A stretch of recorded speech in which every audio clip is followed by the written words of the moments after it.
Hi children, welcome back to Sai SS Academy and this is me Ashwati. Today we are going to take the first chapter of the 10th class history and the name of the chapter is The Rise of Nationalism in Europe.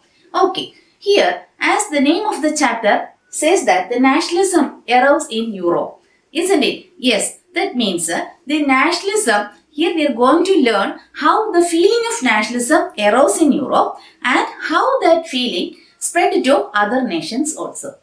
Got it, children? That means the nationalism, the feeling of nationalism spread in Europe, and that feeling of nationalism was one of the leading force for the development of the nationalism in the regions of Indochina and the neighboring region of India and other nations as well.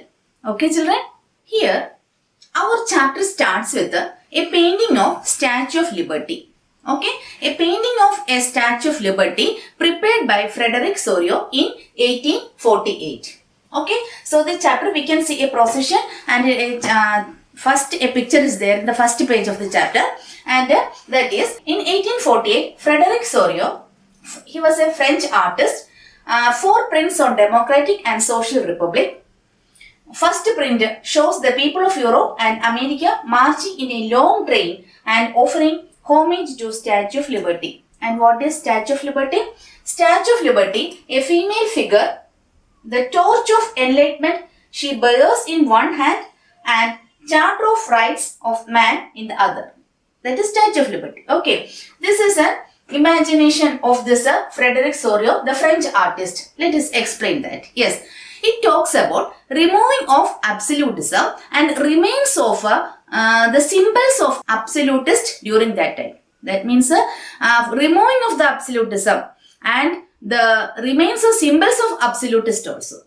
Got it, children? In Sorio's utopian vision, an ideal world could be built, and those were the kind of feelings that were prominent among people. Okay, leading the procession were USA and Switzerland, followed by France. We can see the tricolor flag of the France, and the German people were also there, and their flag was black, red and golden. United States and Switzerland by this time were already national states. They already got freedom and they were nation states. But Germany did not yet exist as a united nation. Got it? Yes. Next point, nation state. What's a nation state?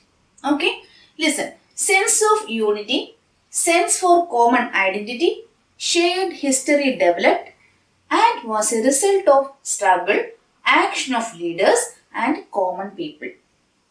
Got it?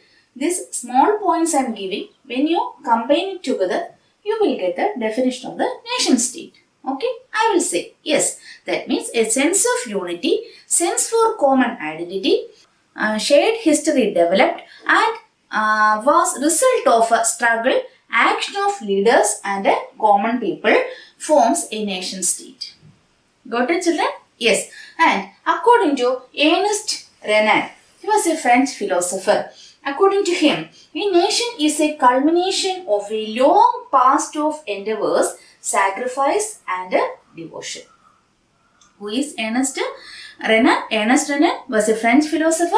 He said that a nation is a culmination of a long past of endeavors, sacrifice and devotion. Their sacrifice and devotion. Endeavor, sacrifice and devotion. Got it, children? I think now you got the definition of the nation state and what according to Ernest Renan. Okay, and this is a very important statement that we should know. Okay, children, we can move to the first topic of our chapter, the French Revolution and the idea of nation. The French Revolution and the idea of nation. Okay. So we already learned about the French Revolution in our 9th class. And we know what are the things happened there. Just remember about it. Okay. That means this French Revolution.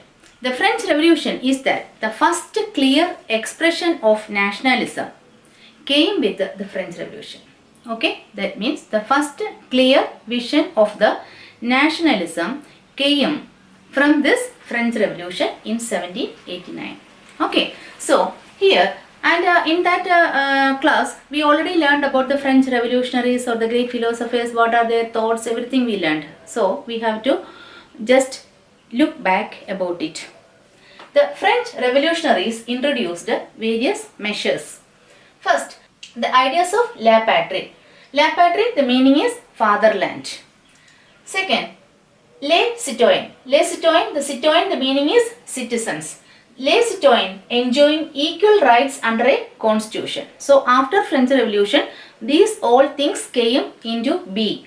Got it? That means first the ideas of the la patrie, fatherland, came, and les citoyens, that means the citizens enjoy equal rights under a constitution, and a new French flag tricolor was chosen, and now there became a French flag of tricolor. Okay, it was chosen as the French flag. State generals were elected and renamed as National Assembly. So we already learned about the state generals of at that time, but now after this French Revolution, these state generals were elected and renamed as National Assembly. Got it? Yes. And centralized administrative system with uniform laws of citizen within territory. So now there became a uniform law for the citizens, and abolished custom duties and dues. All the custom duties and dues were abolished. Adopted uniform system of weights and measures, and now there was a uniform system of weights and measures. French became the common language, and that was the important thing. The French became the common language of France. Got it? Yes, these are the points. Just once again go through it. The ideas of la patrie, les citoyens enjoying equal rights under a constitution. A new French flag tricolor was chosen. State generals were elected and renamed as National Assembly. Centralized administrative system with uniform laws of citizen within territory. Abolished custom duties and dues. Adopted uniform system of weights and measures. French became the common language. This is very easy, no? So here 3 plus 3, 6 plus 2, 8 points are there. Just to go through these points, and here comes the first question from this chapter. What steps did the French revolutionaries take to create a sense of collective identity among French people? It was an important question, or that question may ask like the sense of collectivity. Okay, so here for two questions, if one of the next question, if it comes, you have to answer these 8 points. I think it's very easy for you, no? Isn't it? That's it. I put a smile here. Yeah. Okay. Here comes the next. The establishment of Jacobin clubs. Okay. What is Jacobin clubs? Yes. The Jacobin clubs were established across the region. The clubs were established across the region. Their activities and campaigns prepared the way for the French armies. The French armies began to carry the idea of nationalism abroad. Okay. The Jacobin clubs, what did they do? They began to carry the ideas of nationalism abroad. That was the second. That means the second point, the establishment of Jacobin clubs. And third comes the civil code of the Napoleon. The civil code of the Napoleon in 1804. Okay, the civil code of Napoleon in 1804. Yes, that means the development under Napoleon, initially it was good. It led to the development in administrative field to make the whole system more rational and efficient. It was very good. At first it was very good. That means he made a lot of development in the administrative field to make the whole system more rational and efficient. Here we can go through the points. What are the administrative systems made by the Napoleon? Look, he established equality before law and secured the right to property. Okay, first. Second, simplified administrative divisions.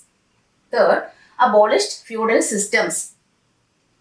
Freed peasants from serfdom and manorial dues. What is serfdom? Serfdom means owned by the feudal lords. We know that at that time the feudal lords are making a full of these problems to that the third estate peasants at that time. No. So here the Napoleon, he gave freedom to the peasants from the feudal dues, and the manorial dues, same also. The manorial dues also the same. This is owned by the feudals and this is the dues of the feudals. That is the only difference in the meaning. So, Napoleon freed the peasants from serfdom and manorial dues. Next, guild restrictions were removed. He removed all the guild restrictions and transport and communication systems were improved. Okay, and all by these the people enjoyed freedom over the country. Good. That means they have getting first time all this very good administrative rule by a ruler. So the people at that time they enjoyed by these. These are the administrative policies made by the Napoleon. And question number 2. Listen. The question number 2. What changes did Napoleon introduce to make the administrative system more efficient? Okay. When you find this question, you have to write these points. I simplified the points now. So it is very easy for learning. Good. Or the question may ask like the civil code of Napoleon. What do you understand by the civil code of Napoleon? Both questions you have to write the same answer. Got it, children?